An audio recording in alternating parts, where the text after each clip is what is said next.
12 দফা 12 দফা দাবিতে আজকে শ্রমিকদের যে সমাবেশ করেছি সেখানে আমাদের তাৎক্ষণিক দাবি হিসেবে ছিল আদালতের যেই আদেশ, এই আদেশ প্রত্যাহারের জন্য সরকার পক্ষ থেকে আপিল করা এবং যেই আটক হচ্ছে বিভিন্ন জায়গায় এই আটকটা বন্ধ করা। তো সরকারের পক্ষ থেকে আজকেই আপিলের উদ্যোগটি নিয়েছিল এবং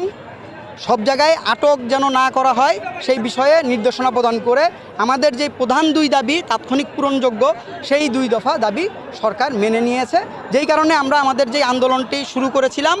সেই আন্দোলনটি আপাতত স্থগিত করছি এবং একই সাথে প্রতিশ্রুতি দিয়েছে এবং দৃশ্যমানভাবেই আপিল করার মধ্য দিয়ে তারা সেই উদ্যোগটি নিয়েছে। আজকেই হয়তো আপিলটি হয়ে যেত, কিন্তু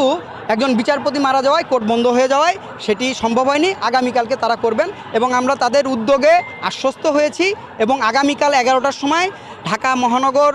পুলিশের পক্ষ থেকে আমাদেরকে জানিয়েছেন ডিএমপি কমিশনার মহোদয়, তিনি আমাদের শ্রমিক প্রতিনিধিদের সাথে বসে সার্বিক পরিস্থিতি বিবেচনায় এই গাড়ি চলাচলের জন্য কী ধরনের সহায়তা প্রশাসনের পক্ষ থেকে করতে পারে এই বিষয়ে আমাদের সাথে আলোচনায় বসবে। প্রধান তাৎক্ষণিক পূরণযোগ্য দাবি ছিল আটক বন্ধ এবং যেই আদালতের আদেশ আছে সেই আদেশটি প্রত্যাহার করার জন্য আপিল করা, সেই দুটি তারা আমাদের পূরণ করেছেন। এবং আমাদের প্রধান দাবি এই 60 লক্ষ, এই দেশের 60 লক্ষ মানুষের প্রধান দাবি হচ্ছে যে আমাদেরকে লাইসেন্স দেওয়ার মধ্য দিয়ে স্বীকৃতিটা আমাদেরকে প্রদান করা হোক। 4 ফেব্রুয়ারি আমরা আন্দোলনের ডাক দিয়েছি, সেটি হচ্ছে যদি আগামী 2 মাসের ভিতরে লাইসেন্স প্রদান সংক্রান্ত এবং শুধু গাড়ির লাইসেন্স না, আমাদের যারা চালক আছে তাদের ড্রাইভিং লাইসেন্স